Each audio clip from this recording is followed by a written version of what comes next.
The 6:47 a.m. bus to downtown arrived exactly 43 seconds late, which meant Marcus Chen had exactly 7 minutes to get to his job at the architectural firm before his shift technically began.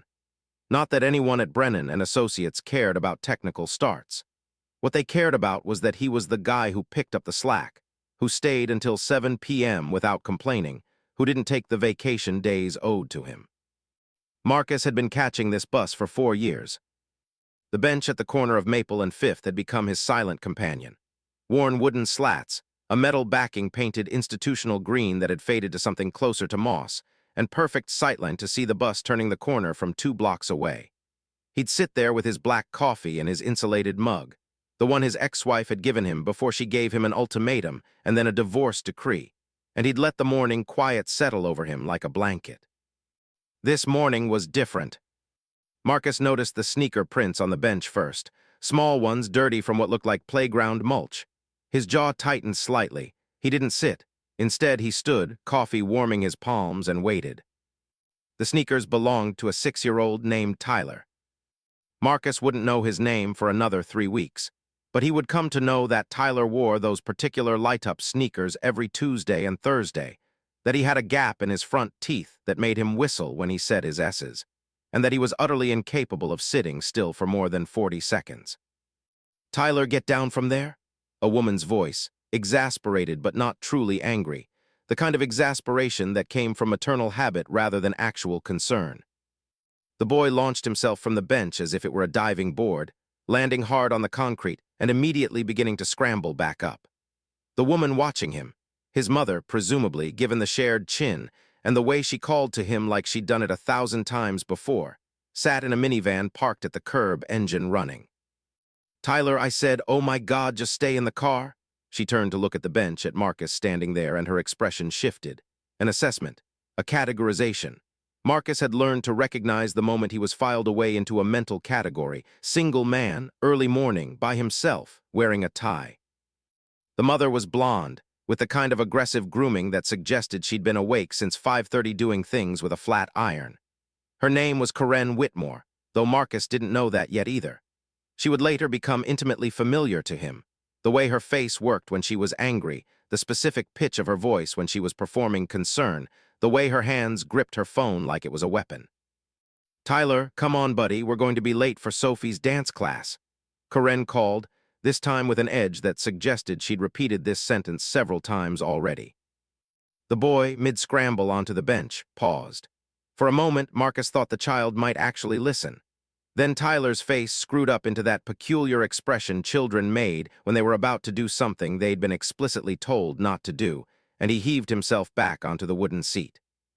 "I'm the king of the jungle, Jim," he announced to no one in particular, though his eyes darted toward Marcus as if to gauge his audience.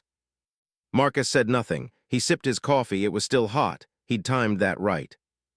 Karen made a sound somewhere between a sigh and a growl, put the minivan in park, and unbuckled her seatbelt with the kind of aggressive motion that suggested she was building up to something. A confrontation with her son, Marcus assumed. He'd seen this dynamic before, though not frequently. Most parents handled their business in private. Karen Whitmore appeared to be the type who believed that her child management techniques were public spectacles. Instead of approaching Tyler, she stood by the minivan and simply stared at him. A power play, a test of wills between mother and son. Marcus recognized the tactic. He'd seen it work in the office, in relationships, in the small social dynamics that governed human interaction. Make them wait, make them uncomfortable, make them choose to comply. Tyler lasted approximately 30 seconds. I'm coming," He scrambled down, his sneakers hitting the pavement with a smack, and he ran toward the minivan.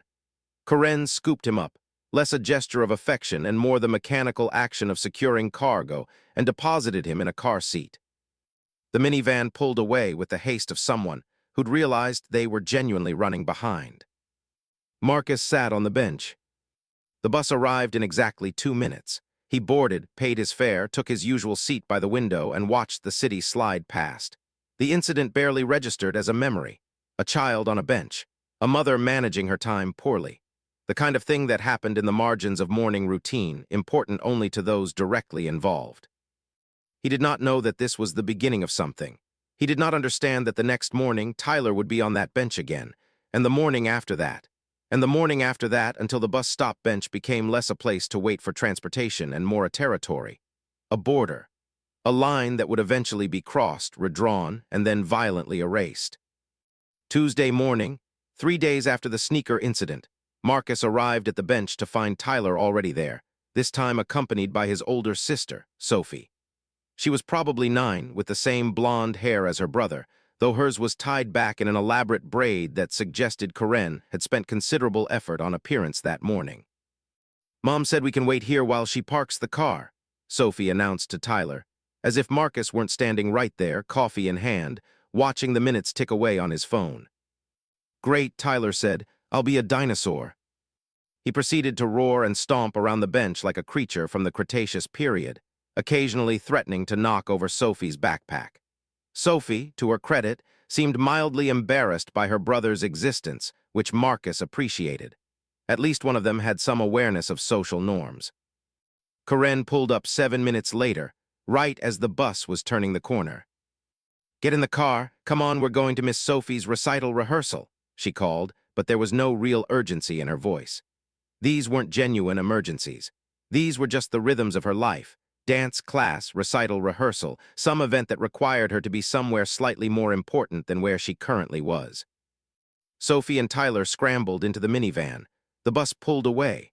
Marcus rode it downtown, did his job, and filed the incident away as background noise.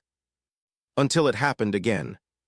Wednesday, Tyler alone, building what he called a fort out of his backpack and someone's abandoned newspaper. Karen pulled up 3 minutes later. Thursday, both kids, plus another child, a girl with dark hair who might have been a friend or a cousin. Tyler announced he was going to kill all the bad guys while performing some kind of martial arts move that came dangerously close to kicking Sophie in the face. Friday, just Sophie, reading a graphic novel with impressive focus for a 9-year-old. Karen took so long picking Tyler up from wherever he'd been, soccer practice, maybe, or school, that the bus came and went. Sophie didn't seem bothered. She just kept reading. By Monday of the next week, the pattern had become routine. The bus stop bench was no longer Marcus's quiet refuge. It was a staging area, a waiting room, a place where Karen Whitmore's children accumulated like debris caught in an eddy. And Marcus, caught in the same current, began to resent them with an intensity that surprised him. He wasn't an angry person by nature. His ex-wife had once told him that his primary emotional register was aggressively neutral, which had seemed like a compliment at the time until he realized she'd meant it as a critique. He'd spent his childhood watching his father move through life like a ghost, present physically, absent in every way that mattered. He'd consciously rejected that model. He went to work. He paid his bills. He didn't drink too much or gamble or take unnecessary risks. He'd built a life of such careful, measured stability that it had nearly suffocated him. And then his wife left anyway. The bus stop bench had been his compromise with peace. A small ritual, a moment of control in a life that had spiraled out of control in ways he couldn't articulate. Coffee at 6:47, sunrise if he was lucky. Silence. Now the silence was being colonized by children. On the second Tuesday, Marcus arrived to find Tyler already on the bench when he got there. The boy was jumping, actually jumping, on the wooden slats, testing their structural integrity with each impact. "Good morning," Marcus said, because he was still a civilized person, still a man who understood the social contract. Tyler stopped mid-jump. "Hi, I'm Tyler, I'm 6.5. "Marcus," he said, not offering anything more. "Do you live around here?" "I take the bus," Marcus said, "from here." "Oh, I've never been on a bus. Mom says they're too crowded." Tyler had resumed his jumping, evidently satisfied with this exchange. "I like this bench, it's bouncy." "It's not supposed to be bouncy," Marcus said. "Why not?" "Because it's for sitting on, to wait." "I'm waiting," Tyler announced mid-bounce. "I'm waiting to go to school." "By jumping on it." "Yeah." There was a purity to the boy's logic that Marcus found infuriating. He said nothing more. He stood at a distance, coffee warming his hands, and watched Tyler abuse the bench's structural integrity. When Karen finally arrived, 4 minutes late, the boy scrambled down and disappeared into the minivan, and Marcus was alone again. But not really. The bench bore the evidence of Tyler's tenure, a scuff mark on the metal backing where his shoe had connected. a depression in the wood where he'd landed repeatedly. The bench was being claimed. By the third week, Marcus realized that Karen was deliberately lingering. On Wednesday, she pulled up and didn't immediately call to the children. Instead, she sat in the minivan with the engine running, scrolling on her phone, letting Sophie and Tyler orbit the bench like moons around a planet. "Why are we waiting?" Sophie asked, her voice carrying the particular frustration of a 9-year-old whose schedule was being disrupted. "Just a few more minutes, honey," Karen called back, not looking up. 5 more minutes passed, then 10. The bus came and went. Marcus didn't board it. He simply watched, his coffee cooling in his hands, as Karen eventually gathered her children and drove away. "Sorry about that," she called to him as she passed. "We were so early this morning, thought we might as well wait here." He nodded, said nothing, and watched the minivan disappear. The next morning, she was back, this time with what looked like intention. It was a Thursday morning, the third week of this new regime, when Marcus made the decision that would unravel everything. He arrived at the bench at 6:38 a.m., 9 minutes before his usual arrival time. The sun hadn't fully risen yet. The street was quiet in that way that early mornings in suburbs could be quiet, with occasional cars passing but no sense of the day's momentum yet building. Karen's minivan was already parked at the curb. Tyler and Sophie were already on the bench. For a moment, Marcus simply stood there, processing this, an offense against the natural order. The bench wasn't where the children waited. The bench was where he waited. That was the arrangement, the unspoken contract. They came in the morning when he was already there. They intruded, yes, but there was always the knowledge that his presence came first. His claim was older. "Oh, good morning," Karen called brightly from the minivan window. She had it rolled down. She was smiling. "You're early today." "I'm always here at this time," Marcus said, though this wasn't quite true. "Well, the kids love this bench.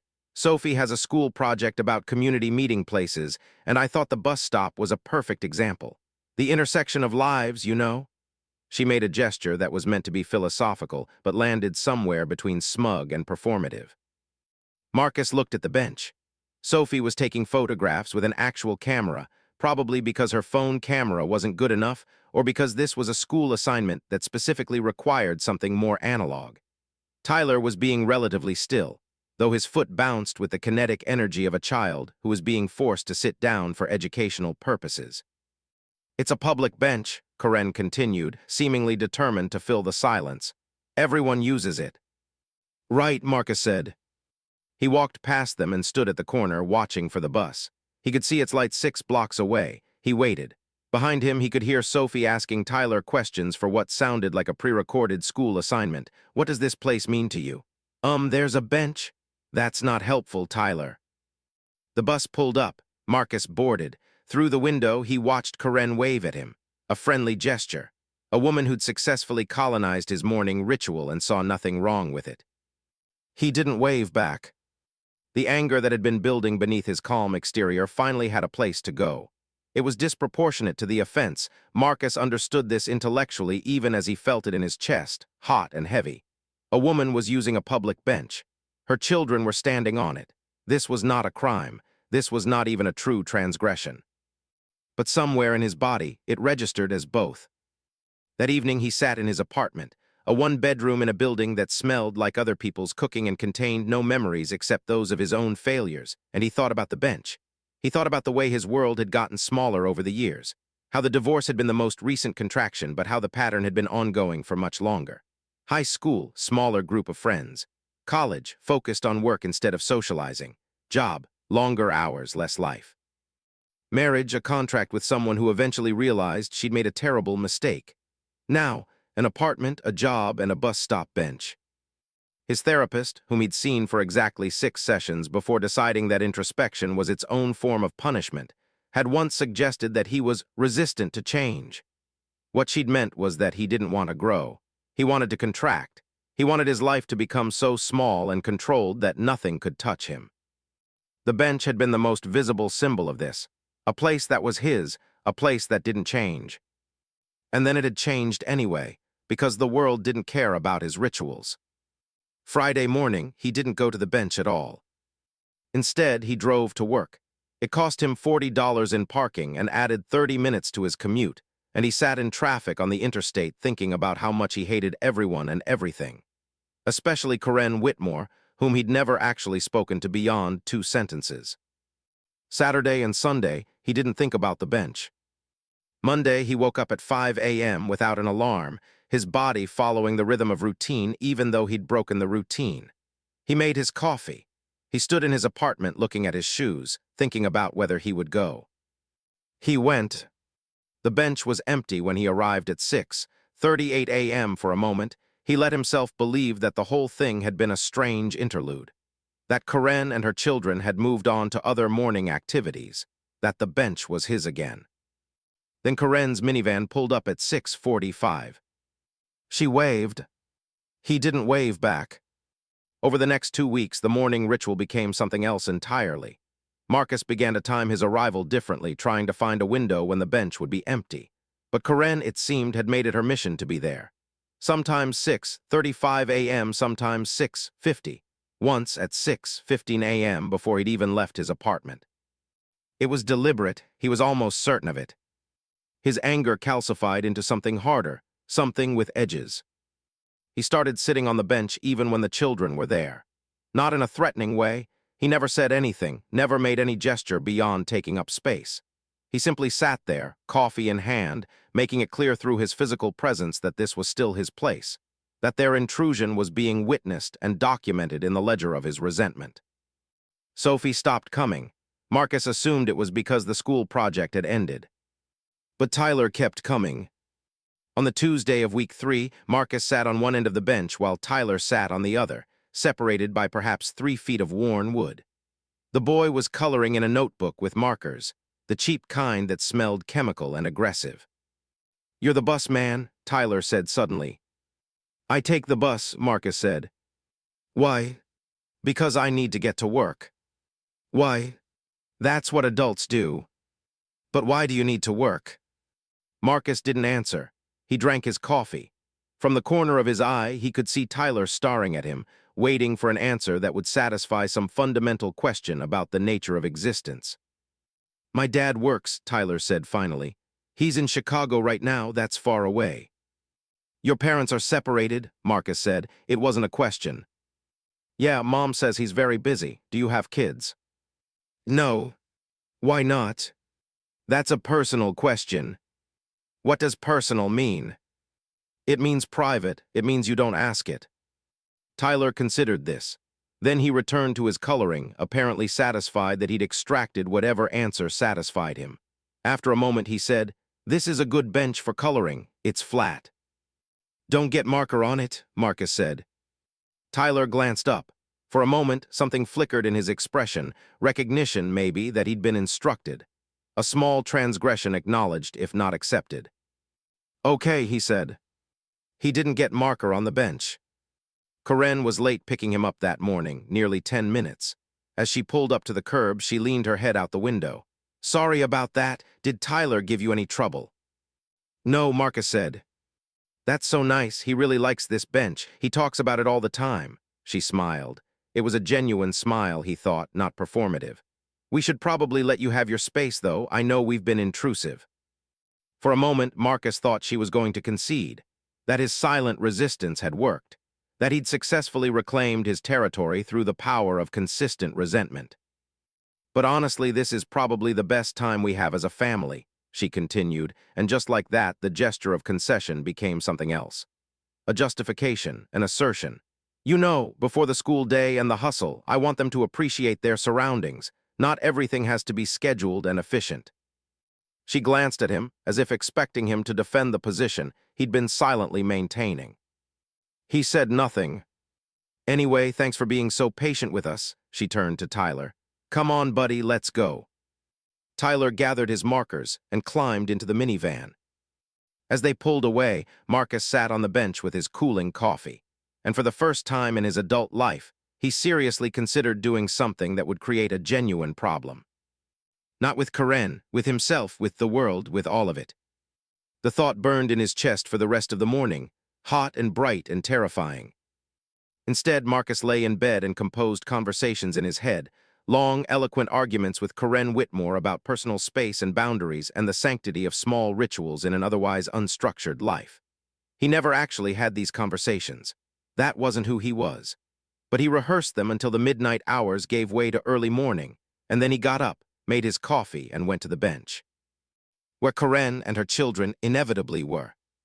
The second Tuesday of what he'd started thinking of as the occupation, he discovered something that changed the texture of his anger.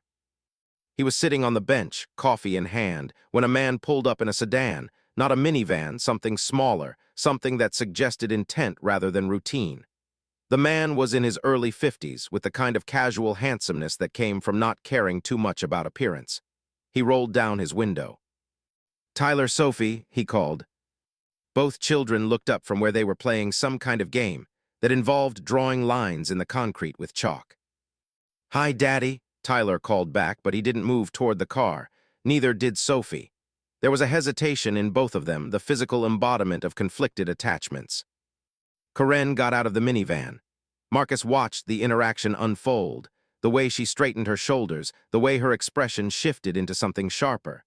The exchange that followed was quiet enough that he couldn't hear all of it, but the body language was unmistakable. A disagreement, a custody issue, a conversation that was happening in the parking lot of a suburban bus stop, because neither of these people had yet learned that their child-rearing logistics were not private theater. "I have them until Wednesday," Karen said, her voice carrying enough that Marcus could hear her. "We talked about this." "I know, I just thought," the man, the father, gestured weakly at the children. "Just 5 minutes, they haven't seen me all week." "Because you chose Chicago," Karen said. "You chose your new girlfriend over your morning with them." Marcus understood, suddenly, why Karen was at the bus stop. It wasn't about appreciating community landmarks or school projects. It was about custody. It was about proving that she had the children, that they were with her, that she was the one doing the work of raising them while he was in Chicago doing whatever it was he was doing. The bench had become a performance space for her vindication. Tyler was looking down at his chalk, suddenly very interested in the precise color of the concrete. Sophie had closed in on herself in that way children did when adult conflict was nearby, physically small, emotionally smaller. "I'll bring them by Sunday," Karen said, "if your schedule permits." The father looked at his children. There was something in his face, helplessness, maybe, or the recognition that he'd already lost this fight before it started. He got back in his car and drove away. Karen took a breath. She turned back to her children. "Come on, guys, we're going to be late for your dentist appointment." She didn't look at Marcus, but he'd watched the entire thing, every moment of it. And in watching it, he'd understood something about Karen Whitmore that he hadn't grasped before. She wasn't trying to be intrusive. She was trying to hold something together, a family that had fractured, a morning routine that was the only thing she still controlled. The understanding didn't make his anger go away, but it gave it a different shape, sharper, more pointed, more difficult to justify. Wednesday morning, Karen wasn't there. Marcus arrived at 6:38 a.m. to find the bench empty and the minivan absent from the curb. He sat alone in the early light, coffee warming his hands, and for a moment he felt something like relief. Then he felt something else, absence, as if the bench itself had become smaller. By Friday, he'd checked his phone probably 200 times, if not more. No reason to check it. No one called him. No one texted. His mother called once a month on Sundays, and that was the extent of his social contact. But he found himself wondering if there was something wrong, if Karen had been in an accident, if something had happened to the children. He didn't care about them, he told himself. He'd never cared about them. They were background noise that had been unavoidable, a complication in his morning ritual. But by Monday morning, when he arrived at the bench and found Tyler there alone, just the boy, no Karen, no Sophie, no minivan, something in him shifted like continental plates grinding against each other. "Hi," Tyler said immediately, as if they were old friends. "My mom's at home, she's sick. She has a big headache and she's sleeping. My babysitter brought me." "Oh," Marcus said. "Her name is Denise. She's on her phone." Tyler pointed to a woman sitting in a sedan parked at the curb. Denise was, in fact, on her phone, not paying attention to Tyler at all. "Your mother let a babysitter bring you to the bus stop?" Marcus said. Denise comes when Mom is sick. She's kind of mean, though. She only let me come because I asked really nicely. Tyler was coloring again in the same notebook he'd been using before. He'd progressed in his technique. The markers stayed within the lines now. Want to see my dinosaur? He held up the notebook. It was, in fact, a very respectable dinosaur, rendered in blue and green with careful attention to teeth and spikes. That's good, Marcus said, which he meant. Thanks, I've been practicing. Sophie says I'm getting better. My dad says he likes my pictures too, but I only see my dad on Sundays sometimes. Tyler returned to his coloring. That's sad. Yeah, Marcus said, it is.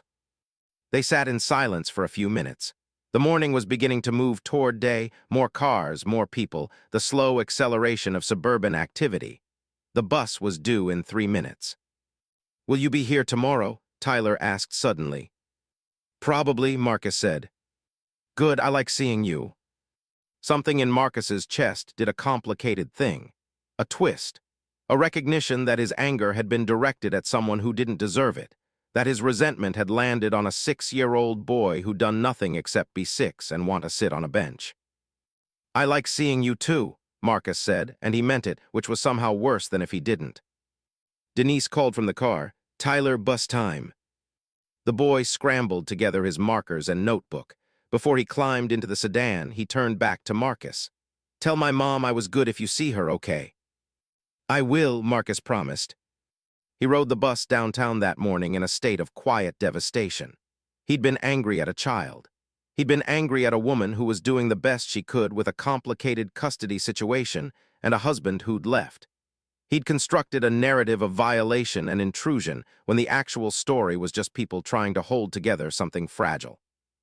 By 6:38 a.m. the next morning, he'd made a decision. When Karen returned to the bench, without the children, which meant they must have been in school, she looked tired. She looked defeated. She looked like someone who'd been fighting a battle on too many fronts for too long. Hi, Marcus said. He said it gently. She glanced up, surprised. Oh, hi, the kids would be so excited to see you. They're at school, but I thought I'd come sit here for a minute, clear my head. She paused, then with the tone of someone confessing, my ex came by last night. He wants to change the custody arrangement. He wants the kids on alternate weeks instead of alternate days, and She stopped herself. Sorry, I don't know why I'm telling you this. Because you need to tell someone, Marcus said. She looked at him for a long moment. Then she sat on the bench, leaving a few feet of space between them, and started to cry. It was quiet crying, the kind that suggested she'd been doing it for a while, behind closed doors where her children couldn't see. She didn't make much noise. She just let the tears come while staring at the street. Marcus set his coffee down on the bench beside him. He says I've been using the kids to keep him away, Karen said. He says I'm the one being vindictive, but I'm not. I'm just trying to keep things stable for them. They need stability. I know, Marcus said. And now he wants to take them for a whole week, and she swallowed. I don't know what I'm supposed to do. Marcus surprised himself by what he said next. You should get a lawyer, someone who specializes in custody. It's worth the money. She laughed, a short, bitter thing.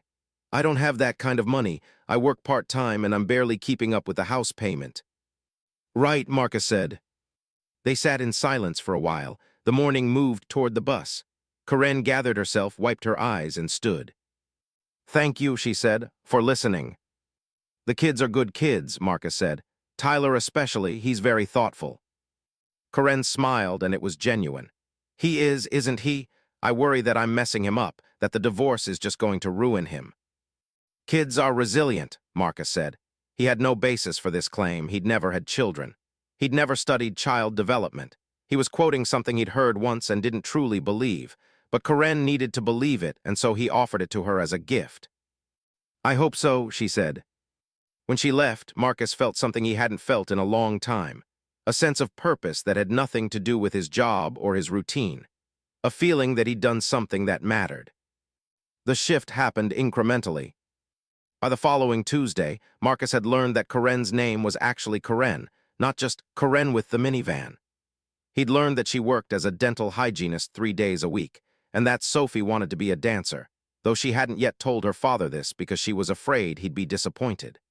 He'd learned that Tyler had an ear infection that had finally cleared up, which was why he'd been so clingy on the previous week. He'd also learned that he was a different person than he'd been 3 weeks ago. The anger hadn't disappeared, but it had transformed into something else, a kind of gentle protectiveness, maybe, or at least an investment in someone else's well-being that went beyond his own immediate comfort. It was uncomfortable and strange and occasionally exhausting. It was also, he was beginning to suspect, what other people referred to when they talked about human connection. By the middle of week 4, Karen had started bringing an extra coffee for Marcus. "I don't know how you take it," she'd said that first morning, "so I got it black, is that okay?" "That's perfect," he'd said, though he would have said the same thing if she'd brought him a cup of battery acid at that point. By week 5, they were having actual conversations. Real ones, not just the polite exchanges of people who shared a bus stop. She told him about her marriage, the slow dissolution of it, the way her husband had gradually decided that he wanted a different life. She told him about the school her children attended, and about how she was trying to figure out how to afford dance lessons for Sophie without declaring bankruptcy. Marcus found himself telling her things too, about his ex-wife, about the way he'd constructed his life so carefully that it had turned into a prison, about the bench that had been so important to him, and how he now understood that its importance had been a symptom of something being very wrong with him. "I think the bench was my way of controlling something," he heard himself say one morning. "My divorce, my loneliness, the job, all of that was outside my control, but the bench was mine." "And now it's not," Karen said. "It wasn't a question." "No," Marcus agreed. "Now it's ours." She smiled. It was a simple gesture, but it contained a kind of grace that he'd been missing from his life. The grace of being understood, of being witnessed, of mattering to someone beyond the most transactional level.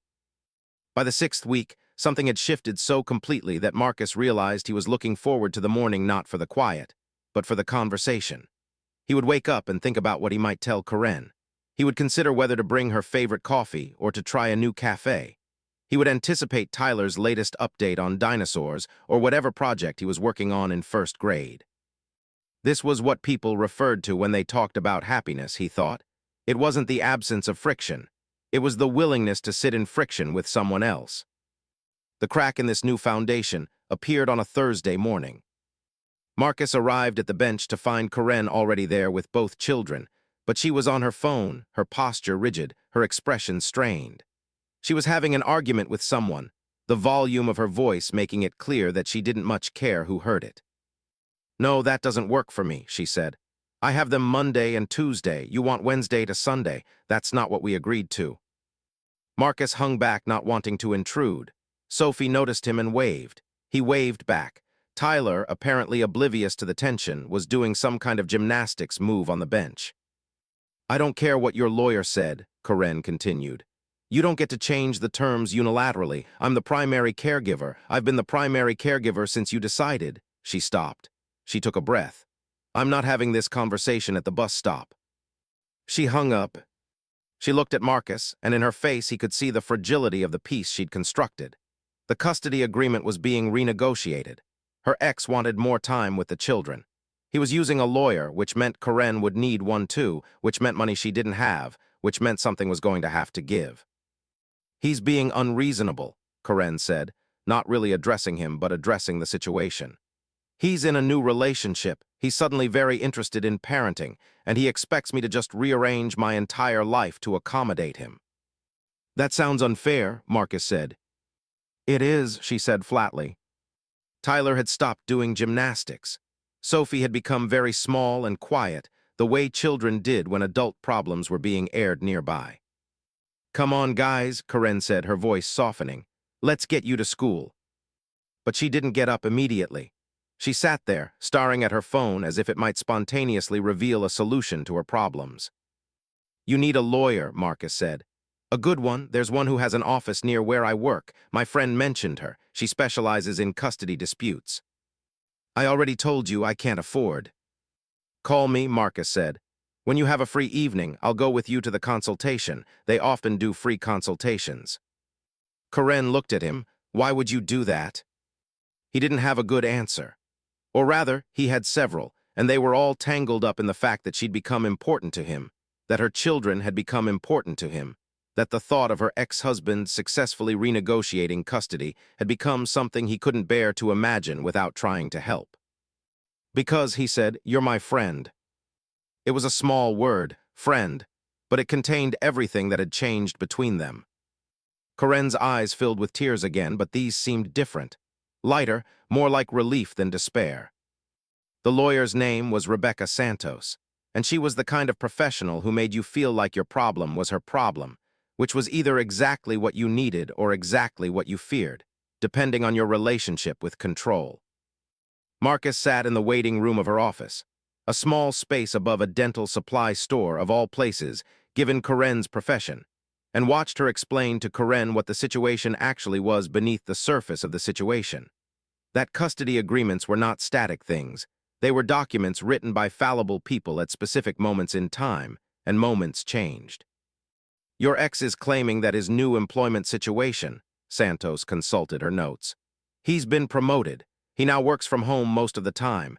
His argument is that he can provide consistent care." "Except he wasn't consistently present before," Karen said. "When he was actually living in the house, he barely saw them." "That's not relevant to his current argument," Santos said gently. "What matters is what he can provide now, but what matters more is what you can demonstrate. You have primary custody because of what you've provided: stability, consistency, continuity of care. The burden is on him to demonstrate why that should change." "And if he can demonstrate that," Karen asked, "then we argue that the children should have input, that uprooting them from their current school and their social network and their primary residence shouldn't be done without their emotional well-being being considered." Marcus listened, and what he heard was that this was fixable, that lawyers existed to solve exactly this kind of problem, that money spent now could prevent years of problems later. "How much?" Karen asked. Santos quoted a number. It was high, but not unreasonable for someone who knew what she was doing. "I don't have that," Karen said immediately. "How much do you have?" Santos asked. "Maybe 1,000. If I cashed out my emergency savings, which I'm terrified to do because if something happens to one of the kids or my car breaks down, I'm completely screwed." Santos nodded as if this was a story she'd heard many times before. "Can you get a loan? Family, a credit union?" "My parents don't have it. I have credit cards, but they're already pretty maxed out from when Marcus left, and I had to cover everything alone." Marcus found himself speaking before he'd made the decision to speak. "I'll loan you the money," he said. Both women looked at him. "You don't have to," Karen said. "I know I don't have to, I'm offering." "That's not, you can't," Karen stood up. "I'm not going to take money from you." "Why not?" Marcus asked. "If I had children and you were offering to help, wouldn't you?" "That's different," she said. "Why?" She didn't have an answer, or rather she had several, and none of them made sense when she tried to articulate them. The core of it was that she didn't want to be indebted to him, that accepting money would change the dynamic between them in a way she wasn't comfortable with. "Think of it as an investment," Marcus said, "in your peace of mind, in your ability to keep your children's lives stable." It was manipulative, and he knew it, but it worked. Karen signed a retainer agreement with Santos that afternoon, and Marcus transferred $12,000 to her bank account that evening. He'd had it saved. Years of not spending money, of not taking vacations, of building a life so small that expenses barely registered. Money that had been sitting in an account gathering minimal interest, waiting for a purpose that finally arrived. That night, Marcus sat in his apartment and thought about what he'd done. He'd crossed a boundary. He'd entangled himself in someone else's problems so thoroughly that there was no disentangling anymore. He'd invested money and time and emotional energy, and there was no guarantee of return. He'd also, he realized, started living again. Actually living. Not just existing within the narrow parameters he'd constructed, but engaging with the world in ways that felt dangerous and complicated and essential. Karen called him that night. "I can't thank you enough," she said. "I'm going to pay you back, I don't know how yet, but I will." "You don't need to repay me," Marcus said. "I do," she said firmly. "I'm not going to be the kind of person who accepts money without repaying it. I've got too much pride for that." He liked that about her, the stubbornness, the refusal to simply accept help without turning it into an obligation she could meet. "We can figure out a payment plan," he said. "But there's no interest and no timeline. It's whatever works for you." "Thank you," she said again, and then, "I really value our friendship. I don't think I say that enough." "I value it too," Marcus said, and he meant it so entirely that it frightened him. What Marcus hadn't anticipated was how much visibility his help would create. He hadn't thought about it at the time, but of course Karen would tell people. She'd tell her friends, her family, her therapist. She'd mention to her mother that this kind man at the bus stop, the one her children talked about constantly, the one Tyler had decided was his best friend, had loaned her money to fight her custody battle. By the time her case came before a judge, a whole community of people in Karen's life knew who Marcus was and what he'd done. The judge sided with Karen, not completely but substantially. Instead of alternating weeks, the custody agreement was modified to give her primary custody with increased but not expanded visitation for her ex. It was a victory, though not a total one. Her ex got 2 weekends a month instead of one, and he got 2 weeks in the summer. Karen cried at the courthouse. She cried in the car. She cried at the bus stop the next morning where Marcus was waiting. "We won," she said. "I mean, it's not perfect, but we won." "You won," Marcus said. "You did the hard part, I just helped with the logistics." "You did so much more than that," Karen said. "You believed in me, you showed up, you—" She stopped. She looked at him with an intensity that made his entire body go still. He understood, suddenly, what was about to happen. "Karen," he started. "Don't," she said. "Don't say anything. I just need you to understand that what you did changed my life. It's making me think about things, about my future, about—" She stopped. "About whether I'm ready to think about that with you." Marcus felt something open in his chest. A door he'd deliberately kept locked. An impulse he'd carefully suppressed for decades, ever since his mother had sat him down when he was 12 and explained, without malice but with perfect clarity, that love was a luxury that required emotional availability he simply didn't have. "I'm not sure I'm the right person for you," he said carefully. "Because of your ex-wife?" Karen asked. "Because of who I am," Marcus said. "Because of how I've been, I built a life so small it was barely a life at all. I was angry at you and your children for intruding on it. I'm not someone you should." "Let me decide that," Karen said. "Please, let me decide who I want in my life." He nodded because he didn't trust his voice. "I'm not ready to dive into anything," she continued. "I've got too much to figure out, but I want to know if there's a possibility there, if when things settle down, when I'm not in survival mode, if maybe we could." "Yes," Marcus said. "You don't even know what I was going to say." "Yes," he said again. She smiled. It was the kind of smile that contained a future in it. A different future than the one he'd been constructing for himself. One with texture and complication and other people in it. The summer moved slowly, the way summers did when you were paying attention to them. Karen settled into her new custody arrangement. Her ex seemed relieved, actually, to have a clear schedule that didn't require constant negotiation. He took the children for his allocated time and brought them back when scheduled, and if he wasn't the most emotionally present father, he was at least no longer a source of active conflict. Marcus became a fixture in their lives in a way that felt both intentional and inevitable. He began eating breakfast with them sometimes, arriving earlier than usual to sit with Karen and the children at the bench before the school day began. Tyler, now convinced that Marcus was his best friend who happened to occasionally take a bus, would regale him with updates on his first-grade life. Sophie, approaching adolescence with the careful caution of a girl who'd learned young that families were fragile, seemed to appreciate having another stable adult around. On a Tuesday morning in early August, Karen suggested that they get breakfast together. Not at the bench, but at an actual diner after she dropped Sophie and Tyler at day camp. "Like a date?" Marcus asked, suddenly very aware that he'd never actually dated before.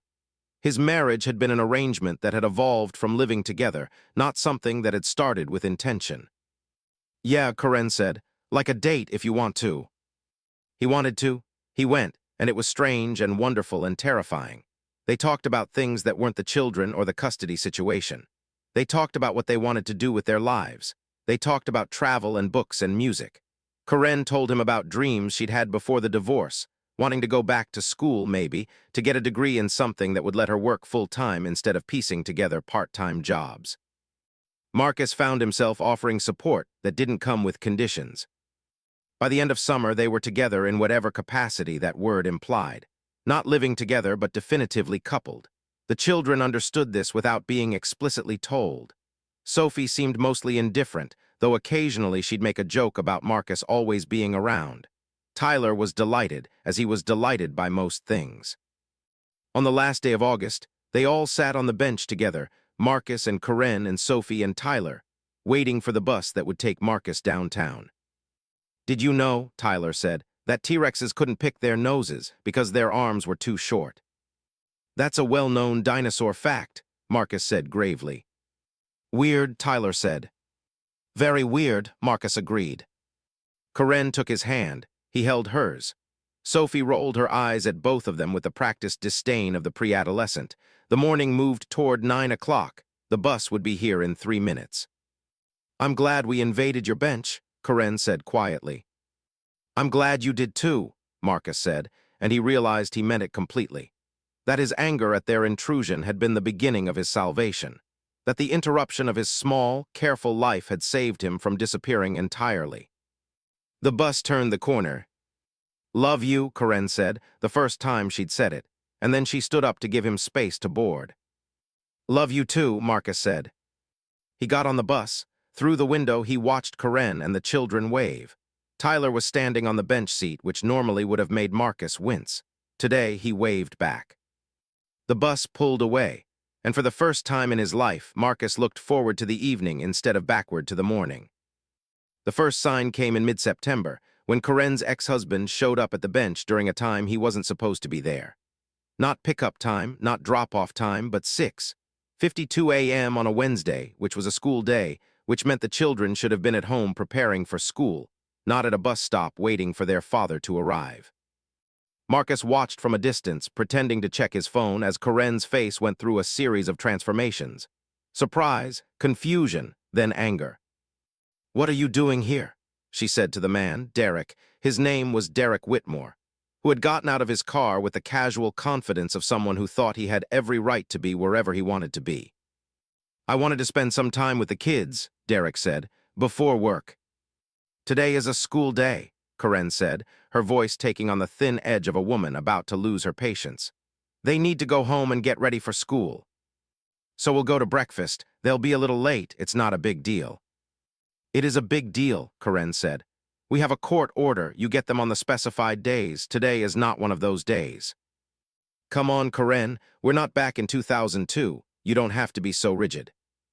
Marcus had heard about Derek through the lens of Karen's resentment, but he hadn't formed a clear picture of the man until this moment.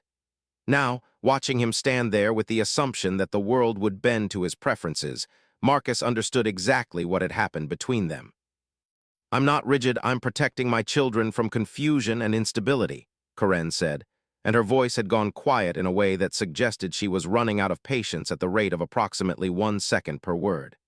"Derek, get back in your car. You can see them on their scheduled days. That's what the custody agreement says." "The custody agreement is legally binding," Karen interrupted. "If you want to change it, you can go back to court, but you're not going to manipulate your way into more time by showing up and bullying me at the bus stop." Derek's face reddened. He looked at Marcus, standing perhaps 15 feet away, ostensibly waiting for the bus but clearly witness to this entire exchange. "Who the fuck is this?" Derek asked.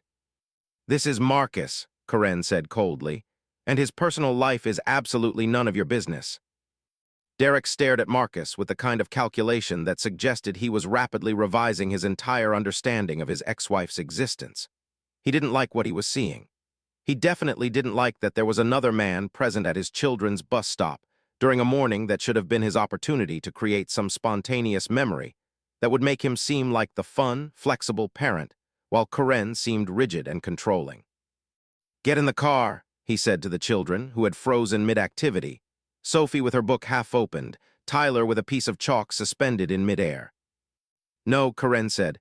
"They're coming home. We're starting the school day on schedule." "I'm their father. I'm their primary caregiver," Karen said, "and you're not on the custody schedule for today. Get in your car, Derek, now." There was a moment, Just a second, but perceptible, where the situation could have gone several different directions. Derek looked like he wanted to push, to take the children, to exercise some desperate claim to authority that the courts had already told him he didn't have. Then he looked at Marcus, who had stopped pretending to check his phone, who was standing there, watching, bearing witness, who was approximately 40 pounds heavier than Derek and several inches taller, though Marcus had never been in a fight in his life and probably would lose immediately if one started. Derek got back in his car. "Sophie, Tyler, let's go home," KARENS said, her voice still quiet but no longer thin. She'd won. She'd held her boundary. She'd proven to herself and to Derek and to Marcus that she didn't need anyone to fight her battles for her. KARENS and the children got in the minivan. Derek drove away in the opposite direction. Marcus stood alone at the bench, and the bus arrived to find him the only passenger boarding. By that evening, Derek had called his lawyer.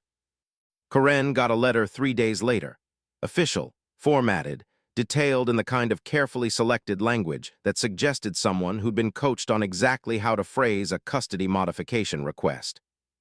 "He's saying I'm deliberately alienating him from the children," KARENS told Marcus, her hands shaking as she read the letter for the third time. "He's saying I'm using a new romantic partner to undermine his relationship with them. He's asking for 50-50 custody to protect the children's relationship with their father." "That's not how it works," Marcus said, trying to sound more confident than he felt. "How do you know how it works?" KARENS snapped. "You're an architect, not a lawyer." "I know because Rebecca Santos explained all of this to you. He can request whatever he wants, but the court isn't going to overturn an agreement based on the fact that you're dating someone." "He's going to use you," KARENS said flatly. "He's going to argue that I'm more focused on you than on his relationship with the kids. He's going to make this into some dramatic thing about me choosing a man over my children." "You're not doing that," Marcus said. "I know I'm not doing that, but that doesn't matter. That's not what he's going to convince the judge of." She looked at him, and in her face he could see the future she was imagining. A custody reversal, losing the children, her life destabilizing again just when she'd managed to stabilize it. "You should call Rebecca," Marcus said. "Rebecca is expensive," KARENS said. "We're still paying her for the last case." "I'll pay her," Marcus said. "No," KARENS' response was immediate and firm. "No, I'm not going to let you pay for my life, Marcus. I'm not going to become someone who can't solve her own problems." "That's not what's happening," Marcus said. "Isn't it?" KARENS stood up. They were in her kitchen at her table in the space where she managed her life and her children and her finances, all with the kind of careful coordination that was beautiful and exhausting to watch. "I've become dependent on you. If you weren't here, I wouldn't have been able to afford the last custody hearing. If you weren't here, I might have let Derek push me around at the bus stop. I'm losing my agency." "You're not losing your agency," Marcus said. "You're accepting help." "I don't know the difference anymore," KARENS said, and she looked so tired that Marcus realized she hadn't been sleeping. Marcus made a decision that he didn't discuss with KARENS first, which turned out to be a mistake. He called Derek Whitmore. The conversation happened on a Friday afternoon, from Marcus's office, and it was probably one of the worst decisions he'd made since agreeing to loan KARENS money that had started this entire chain of events. "This is weird," Derek said when Marcus explained who he was. "I know," Marcus said, "but I wanted to talk to you about what you're doing." "What I'm doing is protecting my relationship with my children, something I'm entitled to do." "You're entitled to your scheduled custody time," Marcus said. "What you're not entitled to do is use your children as leverage to control your ex-wife." "I'm not controlling anyone. I'm in a new relationship too, actually. I'm considering marriage. That seems pretty significant if we're asking about my ability to be a full-time parent." Marcus felt something shift in his understanding of Derek. The man wasn't simply trying to cause problems. He actually believed that his life had improved, that he was more stable now, that he deserved more time with his children. "Congratulations," Marcus said, meaning it. "Thanks," Derek said, and his tone softened slightly. "Look, I get that you're in KARENS' corner, but you don't understand the whole situation. I was in the house with those kids every day, and it was suffocating. I love them, but I wasn't a good father to them while I was married to KARENS. I wasn't a good husband either, so I left. That was selfish, but it was also honest, and I think being honest is better than staying and pretending." "I agree," Marcus said. But now I'm in a better place, Derek continued. I've got myself together. I want to be present for them, and Karen's been fighting me on every step of the way, and now she's got you, and I'm just watching her move on with her life while I'm still trying to build a relationship with my kids. So don't pursue the custody modification, Marcus said. I'm not going to do that, Derek said. I am pursuing it because I think it's what's right, but I'm not trying to destroy Karen. I'm just trying to be in my kids' lives. Marcus realized in that moment that Derek was probably not the villain of this story. He was just a man who'd made mistakes, recognized that his marriage wasn't going to work, and was trying to figure out how to be a parent anyway. And Marcus, by involving himself in Karen's life so completely, had made it harder for Derek to do that. I think you're a good person, Marcus said carefully. I think you're trying. I just think Karen is also trying, and she's been more responsible. And now that I'm in her life, she's afraid I'm going to upset the balance you've found. Then maybe you shouldn't be, Derek said flatly. The suggestion hung in the air between them. I care about her, Marcus said. I know you do, Derek said. But sometimes caring about someone isn't enough. Sometimes you have to care about what's best for them more than you care about having them in your life. Marcus didn't tell Karen about the conversation. He should have. It was a mistake not to, in the way that most serious deceptions in relationships are mistakes. But he told himself he was protecting her from unnecessary anxiety. He told himself he was handling a situation that he'd created. He told himself that Derek's words, about whether caring was enough, were something he needed to think through before inflicting his doubts on her. The truth was simpler. He was afraid of what she'd say if she knew he'd gone behind her back. 2 weeks passed. Rebecca Santos prepared a response to Derek's custody modification request. She did it competently and thoroughly, and on the basis of the legal documents, Karen's position was stronger than Derek's. They had a reasonable chance of the request being denied. But Derek had something he hadn't had before, evidence that Karen was in a new relationship. And while that alone wouldn't overturn a custody agreement, it could be used to suggest that Karen's judgment was questionable, that she was prioritizing her romantic life over her children's stability. In other words, Derek was going to win because Marcus had involved himself in Karen's life. The realization came to Marcus slowly, over a series of small moments. Karen being quieter than usual. Karen not wanting to touch him one evening, pulling away when he reached for her hand. Karen starting sentences and then stopping herself, as if she decided that whatever she was thinking wasn't worth sharing. On a Tuesday morning in October, at the bench that had started everything, Marcus asked her directly, "Are you having doubts about us?" Karen looked away. "I'm having doubts about whether you and I should be together, yeah." "Because of the custody case," Marcus said. "Not just because of the custody case," Karen said. "But partly, yes. I know you didn't cause Derek to file for modification, but I'm terrified that your presence in my life is going to be used against me. And even if it's not, even if we win again, what happens next time? What happens when he uses the fact that we're getting serious as evidence that I'm not capable of parenting? What happens if we move in together or get married or any of the normal things that people in relationships do?" "Then we handle it," Marcus said, "together." "No," Karen said. "You handle it, you come up with solutions, you throw money at the problem, and I become someone who can't manage her own life without you." "That's not true," Marcus said. "Isn't it?" Karen turned to face him. "Where was my agency with Derek that morning? I was doing fine until you were standing there. I was managing. I was holding my boundary. And the moment you appeared, the situation became about you instead of about me protecting my children." "You're right," Marcus said. "I shouldn't have been there. I shouldn't have put myself in that position." "But you are there," Karen said. "And you're going to be there because that's who you are. You solve problems, you fix things, you save people. And I don't want to be someone who needs saving. I don't want to be a problem you're solving." "You're not," Marcus said. "You're someone I love." "I know," Karen said, and that might have been the saddest part. "And I love you too. But I think maybe we're not good for each other. I think maybe I need to figure out how to be whole on my own before I can be with someone else." The bus turned the corner. "I need some time," Karen said. "Space to think about what I want." Marcus got on the bus. Through the window, he watched Karen sit on the bench, their bench alone, waiting for the minivan to pick up the children. What followed was a period of suspension. Marcus and Karen didn't break up explicitly, but they didn't remain together either.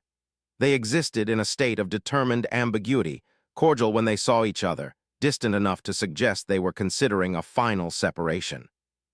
Karen didn't come to the bench as often. Sometimes Marcus would arrive at 6:38 a.m. to find it empty, and he'd sit there wondering if this was what he deserved. A return to his original conditions. The bench as penance, the quiet as punishment. Other mornings, she'd be there with Sophie and Tyler, and they'd have awkward conversations that skated around the actual issue. How was work? Fine. How are the kids? Good. The weather looks nice. Yes, it does. The custody case proceeded. Rebecca Santos filed her response. Derek filed a rebuttal. The judge scheduled a hearing for early November. Karen made it clear that she didn't want Marcus there. He respected that, though it cost him something to do it. What he didn't do was stay away entirely. Instead, Marcus hired a private investigator to look into Derek Whitmore's background. He wasn't sure why he did it. Some impulse toward control, maybe, or the idea that if he could find something wrong with Derek, he could fix whatever was happening between himself and Karen by proving that Derek was the real villain. The investigator found things, small things. Derek had been cited for unpaid child support once years ago when he'd first moved to Chicago. He had a DUI from his 20s. He'd been late on several credit card payments. Nothing devastating, but enough to build a narrative of someone who'd been irresponsible, who'd only gotten his act together after Karen had already been forced to pick up the pieces. Marcus sat in his apartment holding this information and understood, with perfect clarity, that he was about to make a serious mistake. He called Rebecca Santos. "I have some information about Derek that might be relevant to the custody case," he said. There was a silence on the other end of the line. "What kind of information?" Rebecca asked carefully. Marcus told her about the unpaid child support, the DUI, the credit card issues. "This is public record information," Rebecca said. "I would have found it if it were relevant to the case. It's not. It's old. It's not current. And if you introduce it now, you're going to damage your credibility and, more importantly, Karen's credibility." "Why?" Marcus asked. "Because it looks like you're digging through Derek's history looking for ammunition. It looks desperate. And judges don't like desperation. They like clear, current facts." "But it's true," Marcus said. "Truth and strategy are not the same thing," Rebecca said. "How did you get this information?" When Marcus told her about the private investigator, Rebecca was quiet for a long moment. "Did Karen ask you to do this?" she asked. "No." "Then don't do it," Rebecca said. "I'm serious. Do not introduce this information. Do not tell Karen about this information. Do not do anything else to help her case. You are actively making things worse." After the call, Marcus sat in his apartment and tried to understand what he'd been trying to do. Derek had a point, he realized. Derek had made his argument to Marcus directly. Sometimes caring about someone wasn't enough. Sometimes what you had to do was care about what was best for them, even if it meant accepting that you couldn't be part of the solution. Marcus had failed that test multiple times. He'd loaned Karen money. He'd gotten involved with the custody case. He'd hired a private investigator. Each time, he'd framed it as helping. Each time, he was actually just controlling, just trying to manage outcomes because he couldn't bear the uncertainty of not knowing he could fix things. The custody hearing was on November 8th, a Thursday morning. Marcus didn't go. He stayed home. He called in sick to work. By evening, Karen had texted him. "We won. Derek's request was denied. Things go back to how they were." He didn't respond immediately. He wanted to, but he didn't know what to say. That he was glad. That he'd been pulling strings behind the scenes. That he'd finally realized his help had never been what Karen needed. He texted back, "That's great. I'm happy for you." She didn't respond. Friday morning, he went to the bench anyway, even though he knew Karen wouldn't be there. She'd told him, weeks ago, that she was thinking about trying a different bus route. That seeing him every morning was making the process of figuring out what she wanted harder. The bench was empty. The morning was cool and gray, a Friday in November heading toward winter. The days were getting shorter. The daylight was retreating. He sat alone with his coffee. After about an hour, a minivan pulled up to the curb. But it wasn't Karen's minivan. It was Derek's. He'd been upgraded from the sedan to a larger vehicle, presumably to accommodate more children in his new relationship. Tyler was in the passenger seat, looking confused. Derek got out of the van. "Marcus," he said. It wasn't a greeting. Derek, Marcus replied. Derek walked over to the bench. He sat down on the other end, leaving several feet of space between them. Tyler watched through the window, clearly trying to understand what was happening. Karen won, Derek said. I know. She didn't tell me you weren't going to be involved anymore, Derek said. I assumed you'd be there backing her up like you always are. I wasn't, Marcus said. Why not? Because you asked me to care more about what was best for her than about having her in my life, Marcus said. And I think you were right. Derek looked at him for a long time. For what it's worth, you're not a bad guy. You're just a guy who doesn't know how to let people make their own decisions.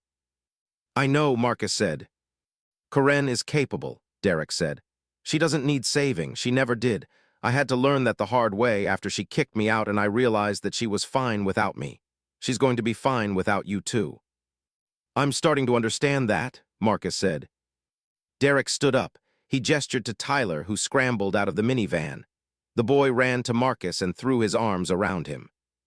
Mom says we might not see you as much, Tyler said. Is that true? Yeah, Marcus said, feeling his chest compress. It might be true.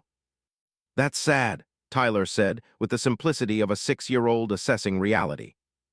It is, Marcus agreed. But maybe you can come to my birthday party, Tyler offered. It's in March. Maybe, Marcus said. Derek and Tyler left a few minutes later. Marcus sat on the bench alone and let the reality of his life settle over him like dust. The next morning, Saturday, Marcus woke early. He didn't have anywhere to be, but he got up anyway and made coffee anyway and sat in his apartment anyway, trying to understand how to be a person who wasn't actively solving problems. His phone buzzed, a text from Karen, "Can we talk?" They met at a cafe, neutral territory, somewhere between the apartment and the bench and all the other charged locations in their brief history. Karen looked like she hadn't been sleeping well. She looked like someone who'd been thinking hard about something difficult. I know you hired someone to look into Derek, she said before they'd even sat down. Marcus's stomach dropped. Rebecca told you. No, Rebecca wouldn't do that, but I know you. I know how you think. You decided that if you could just prove Derek was the problem, I'd stop doubting us. Karen sat down. Marcus sat across from her. I need you to understand something. You can't fix this. Whatever is wrong between us, you can't fix it by proving something about Derek or finding some leverage or solving some problem. This is about me and what I need. It's not about what's true or false about him. I know, Marcus said. I do know that now. Do you? Karen leaned back. Because I'm not sure you do. I think you believe you know it intellectually, but I don't think you've accepted it in your body yet. I think you're still looking for the angle, the solution, the way to make this work. I'm not, Marcus said. You are, Karen said, not unkindly. And I can't be in a relationship with someone who's looking for a way to control the outcome. I did that with Derek for years, accepted his decisions that I then had to manage around. I'm not going to do that again, even if I love the person I'm doing it with. So this is goodbye, Marcus said. This is what you need to hear, Karen said. I think you're a good person. I think you've grown so much since that morning when you were so angry at Tyler for jumping on the bench. I think you're capable of real connection. But you're not ready for what I need from a partner. You're not ready to let someone else be in charge of their own life. What if I learn? Marcus asked. What if I prove that I can do better? Then I'll be happy for you, Karen said. But I'm not going to wait around while you figure it out. I've got my own life to live. She left 15 minutes later. They didn't hug goodbye. They didn't exchange promises to stay in touch.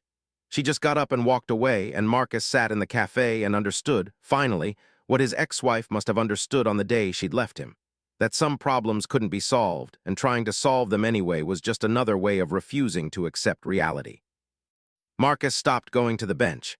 Instead, he drove to work, spending $40 a week on parking to avoid the place where he'd learned that human connection was possible only to discover that he wasn't capable of sustaining it. He threw himself into his work. He stayed late, arriving before anyone else and leaving after the cleaning crew had already come through. He picked up projects that no one else wanted.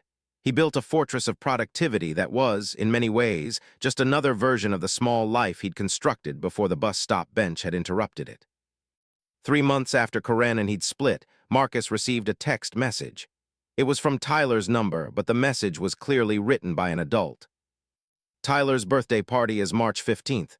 He asked me to invite you. Please come, Karen. Marcus stared at the message for an hour. He considered not responding. He considered responding with an excuse. Instead, he texted back, I'll be there. The birthday party was in a community center, probably because Karen's house wasn't big enough for however many 7-year-olds she'd decided to host.